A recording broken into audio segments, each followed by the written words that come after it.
Chapter आज का रहेगा भारत की जलवायु का चैप्टर रहेगा। इस जलवायु से हम टॉप 30 प्रश्न करेंगे।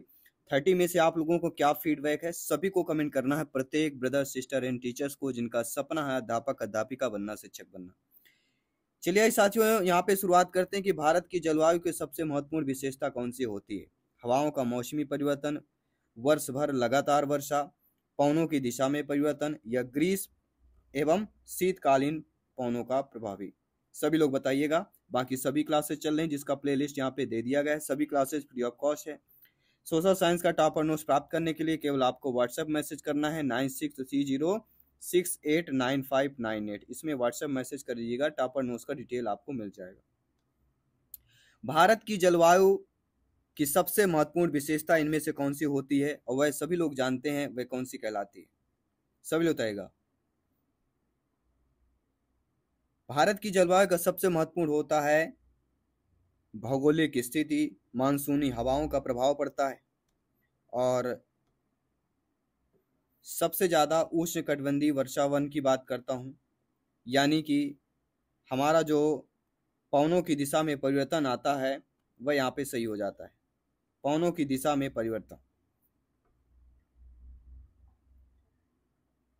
और उष्णकटिबंधीय वर्षावन की बात करते हैं। इसी को क्या बोला जाता है, उष्णकटिबंधीय वर्षावन। यही एग्जाम में प्रश्न आ गया, तब आपका जवाब क्या होना चाहिए, ये हमें सभी लोगों को सोच समझ के चलना है। हर एक क्वेश्चन का आंसर समझ के चलना है। तो हवाओं का मौसमी परिवर्तन या उष्णकटिबंधीय, इसे ही मानसून के रूप में जाना जाता है।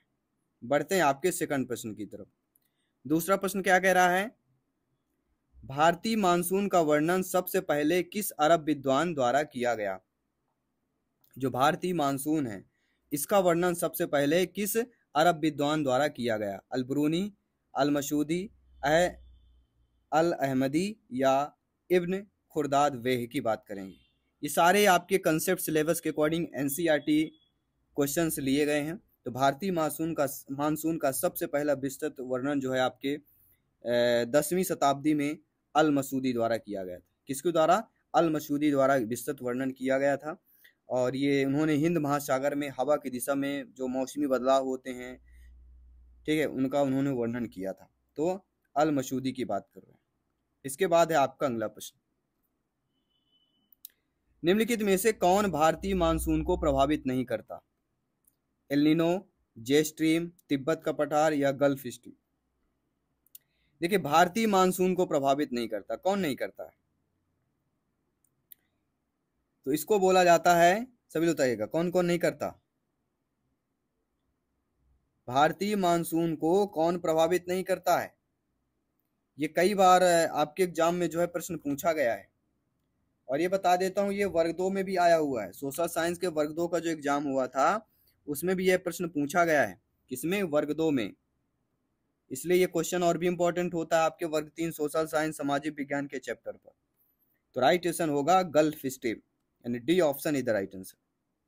गल्फ स्ट्रीम एक गर्म महासागरीय धारा है, ठीक है, जो भारतीय मानसून के हिंद महासागर और अरब सागर से प्रभावित होता है। गल्फ स्ट्रीम की बात करेंगे। आपने गल्फ की खाड़ी, आपने शायद नाम सुना होगा, कई बार जिक्र हुआ है, सुना होगा शायद, ठीक है। अमृतसर की अपेक्षा निम्न अक्षांश पर स्थित होने के बावजूद शिमला अधिक ठंडा है, क्यों। शिमला अधिक ठंडा क्यों है, क्योंकि शिमला में अत्यधिक हिमपात होता है, शिमला में वायु दाब अधिक है, यह उच्च तुंगता पर है, या शिमला में अत्यधिक वर्षा होती है। तो अमृतसर की अपेक्षा निम्न अक्षांश पर स्थित होने के बावजूद शिमला अधिक ठंड क्यों है, क्योंकि शिमला जो है अमृतसर से क्या है, अधिक ऊंचाई पर है। क्या है, अधिक ऊंचाई पर है। लेकिन ऑप्शंस जो है आप देखिएगा, ऑप्शन में तो ऐसा कोई जिक्र हुआ नहीं है। तब आपका जवाब क्या सही होना चाहिए। दो प्रकार से प्रश्न पूछा जा सकता है। तो यहाँ पे राइट आंसर होगा उच्च तुंगता पर, क्योंकि शिमला जो है अमृतसर की तुलना में निम्न अक्षांश की स्थित होने के बावजूद अधिक ठंडा है, क्योंकि यह एक उच्च ऊंचाई पर स्थित है, इसलिए उच्च तुंगता पर इज द राइट आंसर हो जाएगा। सभी लोग समझ गए अच्छे तरीके से, बहुत बहुत धन्यवाद सभी का। आइए बढ़ते हैं अगले प्रश्न की तरफ। निम्नलिखित में से किस राज्य में दक्षिण पश्चिम मानसून से वर्षा नहीं होती? ऐसा कौन सा राज्य है जो दक्षिण पश्चिम मानसून से वर्षा नहीं होती? तो हम सभी लोग जानते हैं राजस्थान में होती, कर्नाटक में होती, पंजाब में होती। ये तीन ऐसे राज्य है जहाँ पे दक्षिण पश्चिम मानसून से वर्षा होती है। लेकिन तमिलनाडु एक ऐसा राज्य है जहाँ पे दक्षिण पश्चिम के मानसून से वर्षा बहुत कम होती है। इसका कारण है क्योंकि पश्चिमी घाट के वर्षा का छाया क्षेत्र इस पर पड़ता है। और ये अगर प्रश्न आए कि दक्षिण पश्चिम जो मानसून होता है भारत के किस महीने पर होता है, तो ये दक्षिण पश्चिम जो मानसून है साथियों, ये भारत के लगभग जून से लेके सितंबर तक ज्यादा एक्टिव रहता है। जून से लेके जो सितंबर का महीना है इसमें ज्यादा एक्टिव रहता है, सक्रिय रहता है। और ये आमतौर पे जो पश्चिमी घाट से टकराकर इसमें वर्षाएं होती। तो राजस्थान, कर्नाटक, पंजाब। दक्षिण पश्चिम मानसून तमिलनाडु में नहीं होता है क्योंकि तमिलनाडु में उत्तर पूर्वी मानसून होता है। कहाँ पे होता है तमिलनाडु में? तमिलनाडु होता है उत्तर पूर्वी मानसून। आइए बढ़ते हैं अगले प्रश्न की तरफ।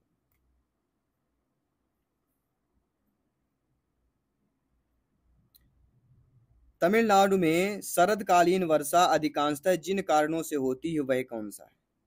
तमिलनाडु में जो शरदकालीन वर्षा अधिकांश आपने देखने होते हैं, तो किन कारणों की वजह से ऐसी चीजें होती हैं? पश्चिम विक्षोभ, दक्षिण पश्चिम मानसून, उत्तर पूर्वी मानसून या दक्षिण पूर्वी मानसून। तो तमिलनाडु में आपने देखा होगा शरदकालीन जो वर्षा होती है अधिकांश जिन कारणों पे होती है क्योंकि यह हमेशा जो है उच्च दबाव वाले से निम्न दबाव वाले की ओर होती है। क्या होता है? उच्च दबाव से लेके निम्न दबाव की ओर उड़ती है। अब ये हमें पता होना चाहिए कि उच्च दबाव से लेके निम्न दबाव वाले मगर उड़ती है तो इस पर कौन सी होती सही? यह होता है उत्तर पूर्वी मानसून। तमिलनाडु में शरदकालीन जो वर्षा होती, विंटर जो रेनफॉल होता है, मुख्यतः उत्तर पूर्वी मानसून के कारण ही होता है। और उत्तर पूर्वी मानसून के बारे में यह जो मानसून है इसको क्या बोलते हैं? इस मानसून को लौटना बोलते हैं कि यह मानसून लौट रहा है, इसको लौटना बोलते हैं। यह लौटता मानसून, लौटता हुआ मानसून या लौटता मानसून बोलते हैं। और यह आपके बंगाल की खाड़ी से लेके नमी फिर तमिलनाडु के तटीय क्षेत्रों में वर्षा होती है।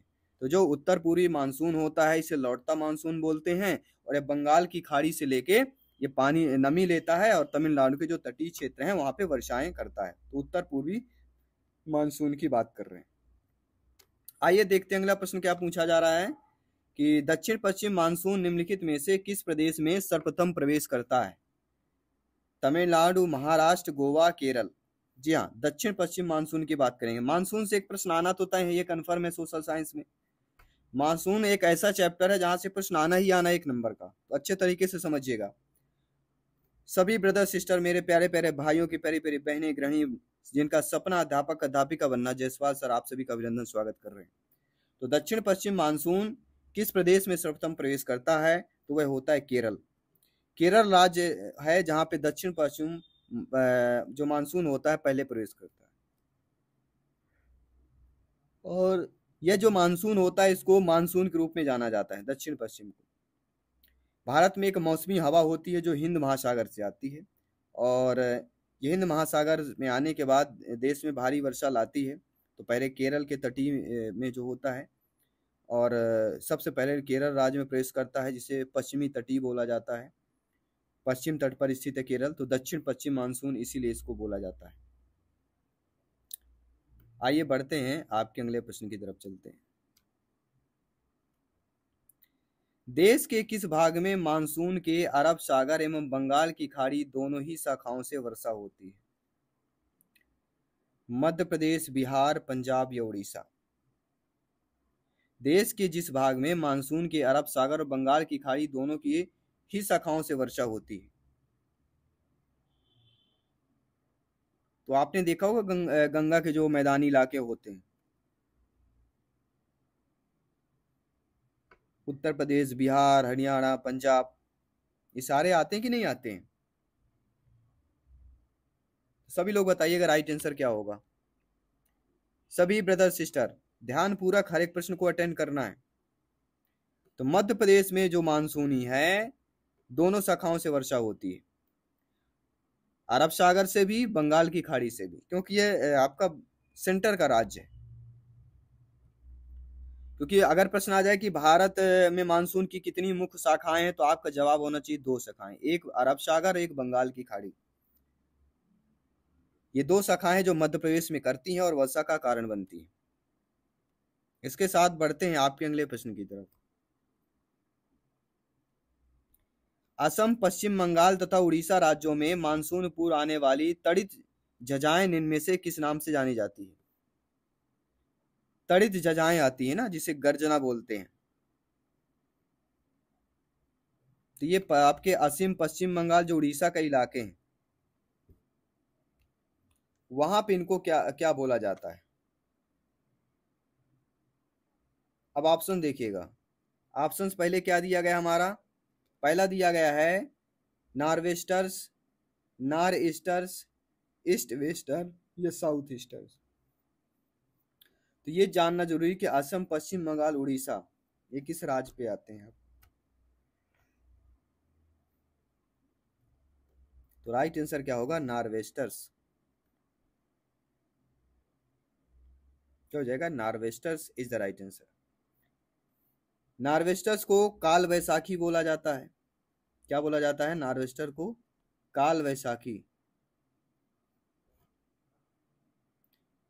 और यह स्थानीय तूफान वर्षा जो भारत और बांग्लादेश में मानसून जो पूर्व होता है, मार्च और मई के महीने में आता है।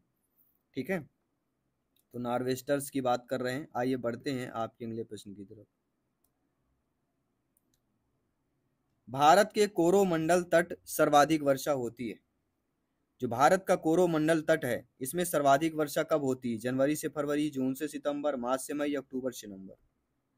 तो कोरोमंडल तट पर सबसे ज्यादा वर्षा नहीं होती। भारत में सबसे ज्यादा वर्षा मेघालय के मासिनराम में होती है।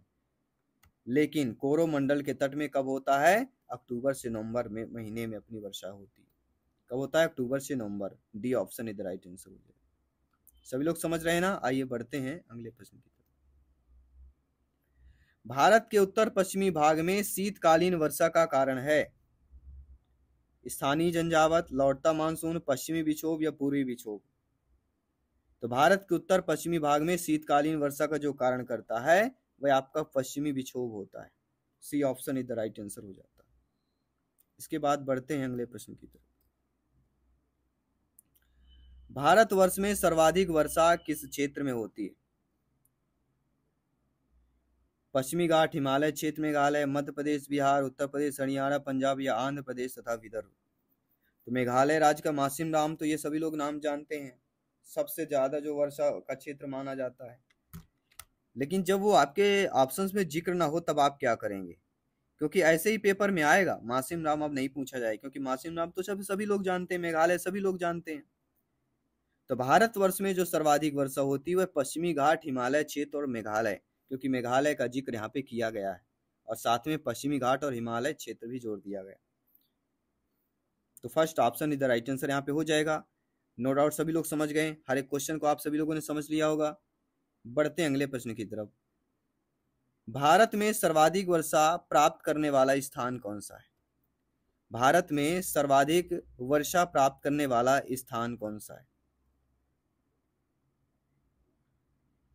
तो मेघालय का मासिनराम तो ये सभी लोग जानते ही होंगे, इसलिए थर्ड ऑप्शन सही हो जाएगा। ये ऑलरेडी हम आप लोगों को बता ही चुके हैं, क्योंकि आप सभी लोग ज्ञानी सर्व व्याख्याता लोग हैं, भावी अध्यापक अध्यापिका हैं। आइए बढ़ते हैं अगले प्रश्न की तरफ।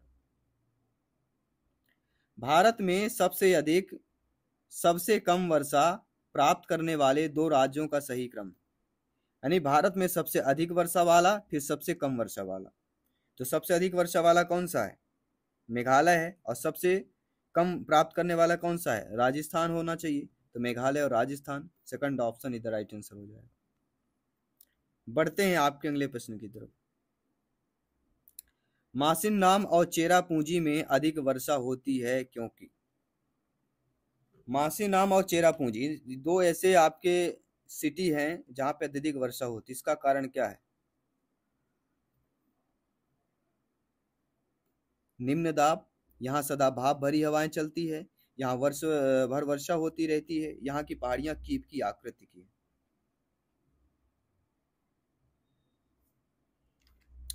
तो पहाड़ियों का आकार यहाँ पे ज्यादातर निर्भर करता है, क्या करता है, पहाड़ियों का जो आकार है, दो ऐसे शहर हैं, पहाड़ियों के आकार पर निर्भर करता है, इसीलिए अत्यधिक वर्षा होती है, क्योंकि यहाँ की पहाड़ियों की जो आकृति है किस प्रकार से, कीप की आकृति है, इसलिए फोर्थ ऑप्शन यहाँ पे सही हो जाएगा।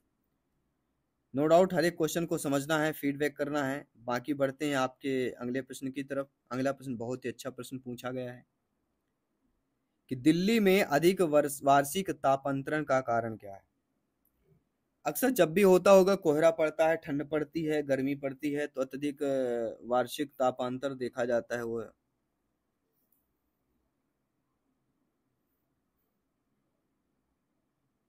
दिल्ली में अल्प वर्षा, कर्क रेखा से निकटता, मरुस्थल से या समुद्र से अधिक दूरी हो जाएगा।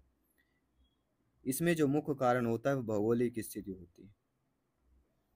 क्या हो जाएगा, दिल्ली में अधिक वर्षा का तापांतर का जो कारण है भौगोलिक स्थिति होती है। अब आप बोलेंगे ऐसी कौन सी भौगोलिक स्थिति होगी, क्योंकि ऑप्शन में तो डायरेक्ट भौगोलिक स्थिति दिया नहीं गया है, तो हमारे क्या दिया गया, समुद्र से अत्यधिक दूरी दिया गया है, ये भौगोलिक स्थिति। क्योंकि समुद्र का तापमान अपेक्षाकृत स्थिर होता है और समुद्र के पास के क्षेत्र में तापमान में बहुत अधिक उतार चढ़ाव नहीं होता है, जबकि समुद्र के जो दूर स्थित क्षेत्र हैं उसमें तापमान अधिक अंतर होता है।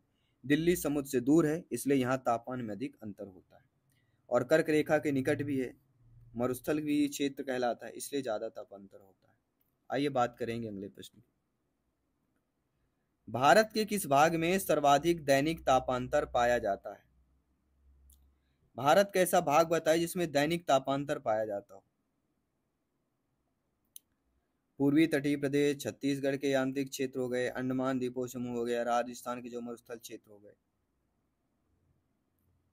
तो सर्वाधिक दैनिक तापांतर की बात करेंगे तो कहीं ना कहीं राजस्थान का मरुस्थलीय क्षेत्र आएगा ही आएगा। डी ऑप्शन यहाँ पे सही हो जाएगा, नो डाउट। ठीक है ना, सभी लोग समझ गए। बढ़ते हैं आपके अगले प्रश्न की तरफ। जम्मू कश्मीर में होने वाली शीतकालीन वर्षा का कारण कौन सा है। जम्मू कश्मीर में होने वाली शीतकालीन वर्षा का कारण क्या कहलाता है।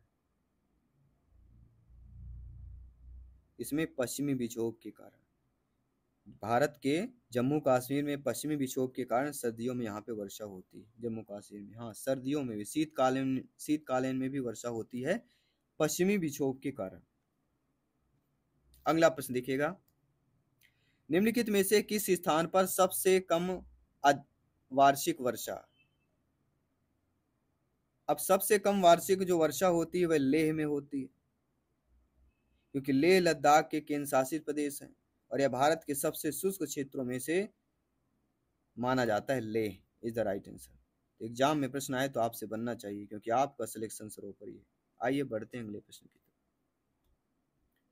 यदि भारत में कर्क रेखा के स्थान पर विषुवत रेखा होती है तो यहाँ की जलवायु पर क्या प्रभाव पड़ता है।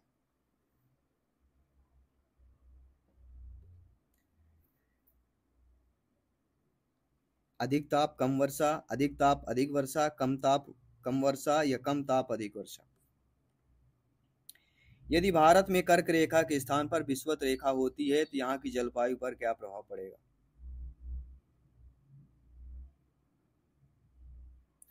क्योंकि यहाँ पे अधिक ताप पे क्या हो जाएगा, अधिक वर्षा हो जाएगी, इसलिए बी ऑप्शन इधर राइट आंसर हो जाएगा।